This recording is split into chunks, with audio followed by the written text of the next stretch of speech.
ምግብ ስትበሉ መድኃኒት እንደምትወስዱ ምግባችሁን እንደ መድኃኒት ውሰዱት። አለበለዚያ ግን መድኃኒትን እንደ ምግብ ያለመቋረጥ ትበሉታላችሁ። አንደኛ አባባሉ ነው።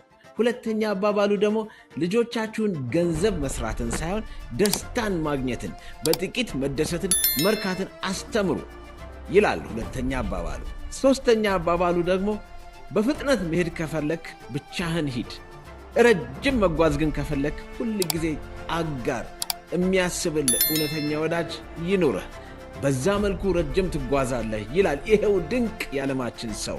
አራተኛ አባባሉ ደግሞ እውነተኛ ወዳጅ መቼም ጥሏችሁ ስለማይሄድ ያ ሰው ጋር ስቲክ አድርጉ፣ በመውደቅ መነሳታችሁ ሁል ጊዜ አብሯችሁ ይሆናል ይላል። የመጨረሻውና አምስተኛው አባባሉ ደግሞ ለጤናው፣ ለኑሮ ዘይቤው፣ ለማንኛውም እንቅስቃሴው አለ የማይባል የህይወት ቅመም፣ አንደኛ የፀሐይ ብርሃን፣ ሁለተኛ የተመጣጠነ ረፍት፣ ሶስተኛ ደግሞ ሁል ጊዜ የፍቅር ጓደኛ ወይ ደግሞ ትዳር ይኑሮት፣ አራተኛ ደግሞ ኤክሰርሳይዝ ያድርጉ፣ አምስተኛ ሁነኛ የሆነ ጓደኛ ይኑሮት፣ የሚያወሩት፣ የሚስቁት፣ የሚጣሉት፣ የሚታረቁት ጓደኛ ይኑሮት፣ ስድስተኛው ደግሞ በራሱ መተማመን ያዳብሩ።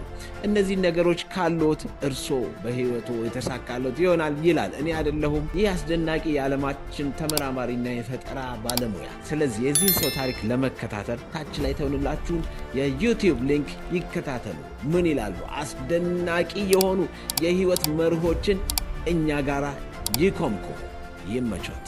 ኖታ